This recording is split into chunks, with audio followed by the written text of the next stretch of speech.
नमस्कार, लोकराज्य न्यूज 24 मध्ये आपल्या सगळ्यांचं स्वागत। पुण्यामध्ये गळा आवळून मित्राला ठार मारल्याचं समोर आलंय। हे शवविच्छेदन अहवालातून उघडकीस झालंय।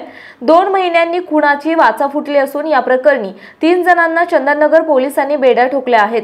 मृतकाचे नाव आकाश सुनील साबळे वय 30 राहणार नागपाल रोड चंदननगर, तर शशिकांत मच्छिंद्र घोरपडे वय 34 राहणार खुळेवाडी, रोहित आनंद मोरे वय 23 राहणार तावजी नगर वडगाव शेरी आणि यश रघुनाथ डांगे वय 21 राहणार शुभंकर पार्क केसनंद थेऊ रस्ता कोलवडी अशी अटक केलेल्यांची नावे आहेत। पोलिसांनी दिलेल्या माहितीनुसार आकाश साबळे आणि आरोपी हे दोघे चंदननगर मधील हॉटेलमध्ये दारू पीत बसले होते। त्यांच्यात किरकोळ कारणावरून वाद झाला होता। त्याच रागातून टोळक्याने आकाशचा गळा आवळून खून केला। या प्रकरणी अकस्मात मृत्यूची नोंद करण्यात आली। चौकशी अहवालासह शवविच्छेदन अहवालातून आकाशचा खून झाल्याचं स्पष्ट झालं। त्यानुसार त्या दिवशी सोबत असलेल्या तिघांविरुद्ध खुनाचा गुन्हा दाखल करण्यात आला आहे। ही घटना 14 आणि 15 मार्चला घडली।